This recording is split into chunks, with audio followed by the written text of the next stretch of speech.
Good morning, সুপ্রভাত। তো সকাল সকাল দেখো ঘুম থেকে উঠে জামা কাপড়গুলো গোছাতে লেগে পড়েছি, কারণ আজকে তো বাড়ি চলে যেতে হবে, কিছু করার নেই। কালকে থেকে আবার তিধার স্কুল শুরু হয়ে যাচ্ছে, মানে স্কুল আর কি ছুটি ছিল। তো সেই কারণে আর কি সকাল সকাল উঠে জামা টামাগুলো যা ছিল আর কি, চারিদিকে তো ছড়িয়ে ছিটিয়ে থাকে, কিছুই নিয়ে আসি না, তারপরে অনেক কিছু হয়ে যায়। তো এইটা হচ্ছে বাড়ি থেকে দিয়েছে, এই যে এই জামা দুটো পয়লা বৈশাখে। আর ত্রিধার জামাটা না মানে ভাঁজ করা অবশ্য হয়ে গেছে, এই যে এইটা আর এইটা। এই এই ডিপ কালারের জামা খুব একটা পরে না পুচকু, তো আমি দুটো পছন্দ করেছি আর কি। আর একটা সাদা রঙের মধ্যে নেওয়া হয়েছে। তো পুচকুরই বেশি জামা হয়ে গেছে, ওরই বেশিরভাগ জামা এনেছিলাম। তো এখন যাব নিচে। আজকে হচ্ছে আমাদের নীল ষষ্ঠী, আর নীল ষষ্ঠীর দিন আমাদের কিন্তু ভাত টাত খেতে হয় না। তো আমার মায়ের তো আর কি সারাদিনই না খেয়ে থাকতে হয়, সে সন্ধ্যাবেলায় নীলের ঘরে বাতি দিয়ে তারপরে খেতে হয়। আর আমরা মানে খেতে পারি স্নান টান করার পরে, ঠাকুরের মাথায় জল টল দিলে কিংবা কিছু করলে তারপরে আমাদের সারাদিনই আটার জিনিস খেতে হয়, মানে আমার শ্বশুরবাড়ির নিয়মে। তো সেইটাই আর কি করছি। তো মা বললো যে স্নান টান যেহেতু হয়ে গেছে, তাহলে একটু তুই রান্নাবান্নাটা কর। তো ওই জন্য একবারে সকালে সবার জন্যই কুমড়ো দিয়ে, আলু দিয়ে, পটল দিয়ে নিরামিষ করে একটা সবজি, তার সাথে লুচি আর সুজিটা প্রথমেই করে নিয়েছি, এখন তরকারিটা করছি। আর মা একটু ময়দাটা মেখে দিচ্ছে, এটা দিয়ে আর কি লুচিটা আমি ভেজে নেব, তাহলে তাড়াতাড়ি হয়ে যাবে। পুকুরি কাদু কাদু কেন করে, কেন করে? এই দেখো, এই দেখো, এই দেখো, এই দেখো, এটা কি ঢঙের কান্না, এটা কি ঢঙের কান্না। কোয়াল কেমন চিনেছো বলো তো? হ্যাঁ, কোয়াল কেমন চিনেছো? কোয়াল কেমন চিনেছো?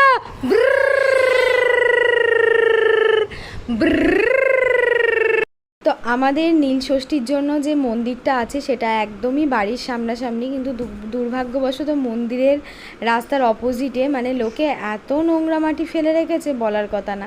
তো যেহেতু বছরে এই একবারই নীল ষষ্ঠীতে এই মন্দিরে আর কি পুজো হয়, মানে যারা চড়ক করে সন্ন্যাসী হয় তারা আর কি এখানে আসেন। তো এই যে বাড়ি, এইটা হচ্ছে কাকাদের বাড়ি, তারপরে মানে এই বাড়িটার পরেই কাকাদের বাড়ি, তারপরেই আমাদের বাড়ি। তো একদম কাছেই, খুব একটা দেরি না। তো মেয়েকে আর ছেলেকে একটু দেখাতে নিয়ে আসলাম যে আমাদের নীল পুজোটা কোথায় হয়। মেলাটা কিন্তু আজকে হয় না, দিঘির পাড়ে মেলাটা কালকে বসে। তো কাল তো আর থাকবো না, গেলবার মনে হয় সম্ভবত দেখেছিলাম মেলাটা, গেলবার না তার আগের বার। ঝুনু ঘুমাচ্ছে, কোলে ঘুম, কোলে ঘুম। টাটা, বাই বাই সোনা, বাই বাই, বাই বাই শুনু, বাই বাই। আর শুনু আমার ঘুমিয়ে গেল। আর এই যে শুনুর দাদা, শুনুর দাদার আর ঘুম নেই। শুনুর দাদা এক নম্বরে এ কিসের বাস এসছে মা, কিসের বাস এসছে? তো যাই হোক, রেডি রেডি হয়ে দেখো বেরিয়ে পড়েছি। আর এবার কিন্তু ব্যাগটা মেয়ের পিঠে দিয়েছি, মেয়ের স্কুল ব্যাগটাই নিয়ে এসেছিলাম, কারণ ওর ক্যারি করতে সুবিধা হবে। ছেলেকে নিয়ে ব্যাগ নিয়ে আমি ট্রেনে উঠতে পারবো না, ব্যাগটা যদি ওকে দিই আর আমি হচ্ছে ছেলেকে নিই তাহলে একটু সুবিধা হবে। আর দেখতে দেখতে মেয়েটাও আমার অনেকটা বড় হয়ে গেছে, লম্বাতেও বড় হয়ে গেছে, বয়সের তুলনায় লম্বাতে একটু বেশি বড় হয়েছে। মানে আমাদের ফ্যামিলিতে মনে হয় আমি একটু ছোট হয়ে যাব, মানে আমার বর যেহেতু একটু বেশি লম্বা, ছেলে মেয়েগুলো ওর মতনই হবে। ত্রিধা তো এখনই প্রায় আমার কানের কাছে পৌঁছে গেছে, মানে সবে এখন 9 বছর বয়স ওর। আর মোটামুটি 12-14 বছর হতে হতে আমাকে ছাড়িয়ে চলে যাবে, সেই বিষয়ে কোনো ইয়ে নেই। তো যাই হোক, ভীষণই ক্লান্ত, একটু দৌড়াদৌড়ি করেছে, টোটোতেই আর কি ঘুমাতে ঘুমাতে যাচ্ছি। তো আমরা কিন্তু বাড়ি থেকে কৃষ্ণনগর পর্যন্ত টোটোতেই যাই, 20 টাকা ভাড়া নেয়, বাসে 15 টাকা নেয়, আর টোটোতে 20 টাকা নেয়। তো ওই জন্য টোটোতেই যাই, টোটোতেই বেশি ভালো হয়। আর আজকে গোটা ট্রেনে পুচু এত জ্বালাতন করেছে, অহনারা আলাদা বগিতে ছিল, আমরা আলাদা বগিতে ছিলাম, মানে ভীষণ জ্বালাতন করেছে। এই লাস্টে নামার সময় দেখো এখন একটু ঘুমালো। তো ত্রিধাকে আমি ব্যাগ ট্যাগগুলো বললাম কাঁধে নিয়ে নে, কারণ প্রচণ্ড ভিড় আছে ট্রেনে, ভীষণ পরিমাণে ভিড়। তো চলো দেখায় একবার মানে কেমন ভিড় আছে। তো এই যে এই দেখো, মানে পুরো গেটের মুখটা পুরো জাম হয়ে গেছে, এত পরিমাণে লোক, মানে কে যে কখন নামবে। আমি ভাবলাম ট্রেনটা আমাদের বাড়ি পৌঁছাতে পৌঁছাতে কিন্তু সন্ধ্যা হয়ে গেছিলো। আর এটা হচ্ছে পরের দিন সকালে আর কি জামা কাপড় যা ছিল সমস্ত কিছু কেচে এবার মেলার পালা। ঘরের অবস্থা ভীষণই খারাপ। কোথা থেকে বেরিয়ে আসলে সবাই জানো কেমন কাজ থাকে, প্রচুর কাজ থাকে, সমস্ত কিছু প্রচুর জামা কাপড় কাচাকুচো হয়েছে। তো জামা কাপড় সমস্ত কিছু কেচে ঘর বারান্দা দেখো কি অবস্থা হয়েছিল, এখন পুরোপুরি পুরো একদম পরিষ্কার হয়ে গেছে। এবার মানি স্নান করে গোপুসোনাকে নিয়ে আসবো আর দিদির উপর থেকে। ছেলের যেহেতু শরীরটা ভীষণই খারাপ, ও একদমই ঘরে থাকতে চায় না, বারবার কান্না করছে। ওর দিদি দেখো ওকে নিয়ে এসে একটু বাইরে বসে আছে, ভীষণই কান্না করছে। তো সকাল থেকেই একদম মানে ঘুম থেকে উঠে থেকেই ও একদম ঘরে থাকতে চায় না আজকে। তো আজকে হচ্ছে বর্ষণের বার্থডে, আর বার্থডে উপলক্ষে দেখো মাছ এসেছে আর কি। বার্থডে উপলক্ষে মাছ আসেনি, মানে দিদিভাই গেছে আর কি বাজারে, তো আমাকে বললো যে ও মাছ দিতে আসবে, নিয়ে নিও। তো বড় রুই মাছটা শেষ হয়ে গেছিলো বলে রুইয়ের পোনা মাছ নেওয়া হলো। তো আমাদের এই দাদা তো মাছ কেটে টেটে বেছে একদম পরিষ্কার করে দেয়। তো যাই হোক মাছটা কেটে দিচ্ছে। আর রোদও ভীষণ পড়েছে। গুড মর্নিং, শুভ পয়লা বৈশাখ। আর পয়লা বৈশাখে আমার অবস্থা তো ভীষণ খারাপ। হ্যাঁ, শুভ নববর্ষ, আমি ভুল বলছি, মানে আমরা পয়লা বৈশাখ বলে বলে অভ্যস্ত, তো ওই জন্য পয়লা বৈশাখই বলে ফেলেছি। হ্যাঁ, আর আমার এই বাবুটার এত শরীর খারাপ, কালকে সারা রাত ঘুমায়নি। আমার চোখ মুখের অবস্থা দেখে বুঝতে পারছো অবস্থাটা কি। তো যাই হোক, নতুন বছরটা ভেবেছিলাম, যখন ইংরাজি নববর্ষ এসেছিল তখনও সেই দিনটা আমার ভীষণ খারাপ ছিল। আগের দিন মানে 31শে ডিসেম্বরে আমার ছেলের সেই জ্বর, ঠান্ডা, কাশি, কি পরিমাণ কাঁদন। আবার সেই দেখছি পয়লা বৈশাখটাও তাই। তো যাই হোক, সব কিছু মিলিয়ে বলবো এবছর বাংলা নববর্ষটা যেন আমার যেন সত্যি খুব ভালো কাটে, কারণ এই নববর্ষটায় যে আমাকে কি পরিমাণ স্ট্রাগল করতে হবে সেটা একমাত্র আমি জানি। তো ত্রিধা স্নান হয়ে গেছে, ঘড়িতে এখন প্রায় কটা বাজে, এখন প্রায় 9টা 9:30 বেজে গেছে।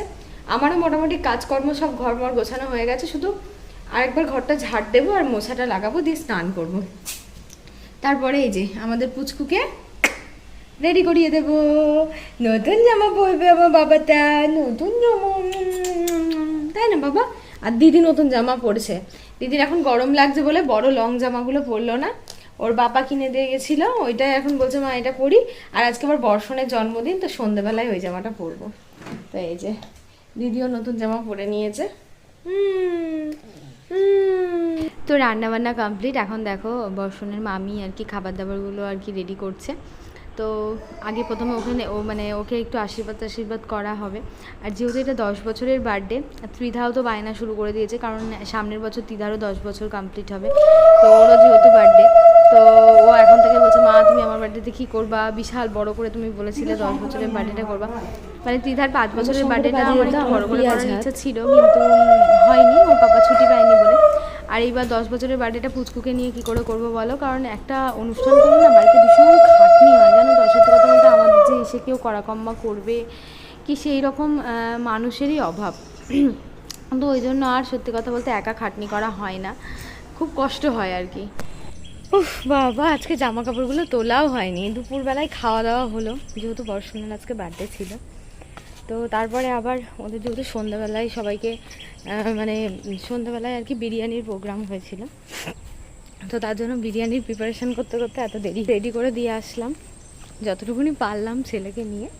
তো ওর বর্ষণের মামি এসেছে, ওই দিদি আর কি সমস্ত কিছু করছে। আমি একটু জামা কাপড়গুলো তুলে নিই। উফ বাপরে গরম। তো এদিকে দেখো বিরিয়ানির জলটা হচ্ছে গরম করতে দেয়া হয়েছে, ভাতটা হবে, আলুটা সিদ্ধ করে লবণ দিয়ে হলুদ দিয়ে ভালো করে ভেজে রাখা আছে, পেঁয়াজ বেরেস্তা করা হবে, এখনও হয়নি, আস্তে আস্তে হচ্ছে। আর কিছুটা চিকেন কষা করা হবে। তো যেহেতু ওখানে বিরিয়ানি হতে অনেক টাইম লাগবে, দিদি আমাকে বলল যে ঘরের মধ্যে চিকেনটা নিয়ে এসে বসিয়ে দে। তো সেই জন্য আর কি আমি আবার ঘরের মধ্যে নিয়ে এসে চিকেনটা যেটা কষা হবে, আর আদা বাটার গামলার উপরেই রসুনটা রেখেছিলাম বলে ওই উপর থেকে একটু হাতে করে তুলে রসুনটাকে দিয়ে দিলাম, একটু ভালো করে নাড়াচাড়া করে একদম প্লেন যেমনভাবে চিকেন কষা করি ওরকমভাবেই ঢেকে ঢেকে মশলাটা কষিয়ে নেওয়ার পরে একদম গ্যাসটাকে লো ফ্লেমে করে দিয়ে ঢেকে ঢেকে চিকেনটা রান্না করব। তো এবার চিকেনটাকে বসিয়ে দিয়ে একটু উপরে যাব, দিদি আর কি ডাকছে, যাই হোক দমে বসাবে বলে। আর বিরিয়ানি বানানোর জন্য সবসময় একটা দক্ষ হাতের প্রয়োজন, সেটা হচ্ছে এই দিদি ভাই, মানে বর্ষণের মামি। তো দিদি বিরিয়ানি বানানোর অভিজ্ঞতাটা অনেকটা বেশি। আমরা সত্যি কথা বলতে কোনো দিন এতটা বিরিয়ানি বানাইনি, কিন্তু হ্যাঁ মোবাইলে দেখেছি, অল্প স্বল্প বিরিয়ানি বানিয়েছি, একটা ছোটোখাটো প্রসেস আমাদের জানা আছে। তো দিদি আমাকে বলছিল তুমি পুরোটা দমটা রেডি করে দাও, পুরোটা ওটা আর ভিডিও করা হয়নি, সুইচ অফ হয়ে গেছিলো মাঝখানে। আর এইটা হচ্ছে বর্ষণের বার্থডের কেকটা, ভীষণই সুন্দর একটা cake.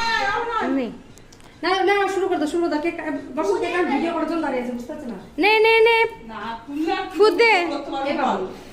Happy birthday to you, happy birthday to you Barshan, happy birthday to you.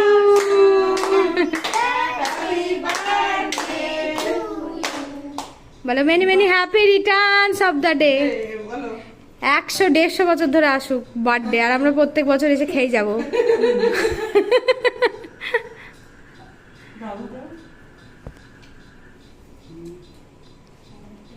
শিংটা লেগেই আছে।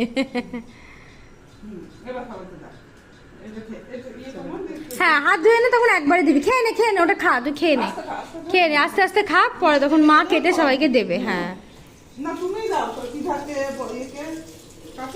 জন্মদিন তুই মাখবি না মানে?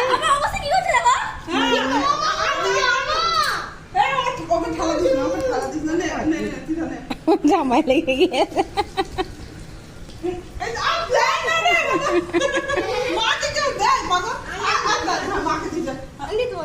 আচ্ছা দাও, তোমার জন্মদিন, তুমি শখ করে দিচ্ছ, একটু গালে দাও। দিয়ে যদি দেখতে দেখতে দেখো অনেকটাই রাত হয়ে গেছে, আর এদিকে হচ্ছে খাওয়া দাওয়ার পর্বটাও শুরু হয়ে গেছে। ত্রিধা খাচ্ছে, আরাধ্যা খাচ্ছে। ত্রিধারা তো বলছে বিরিয়ানিটা ভীষণ টেস্টি হয়েছে, আরাধ্যাও বলছে ভীষণ সুন্দর হয়েছে। তো যাই হোক, আমরা খাই, খাওয়া দাওয়াটা খেলেই বুঝতে পারবো।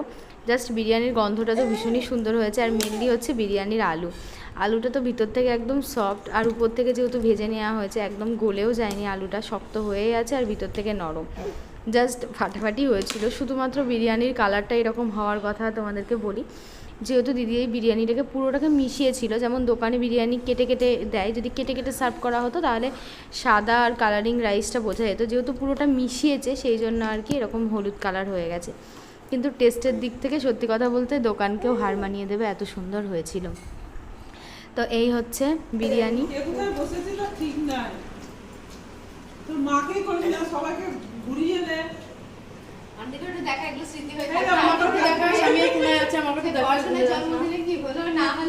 সঞ্জনাও দেখতে পারবে, আঙ্কেলও দেখতে পারবে, সবাই দেখতে পারবে, সবাই দেখবে। বার্থডে বয় সুন্দর হয়েছে। বার্থডে বয়ের জন্য আজকে হচ্ছে কি মাইনক্রাফটের স্পেশাল কেক, স্পেশাল বিরিয়ানি, তাই তো? বার্থডে স্পেশাল, এই যে কত সুন্দর হয়েছে কি বলবো, পুরো একদম এই যে দেখো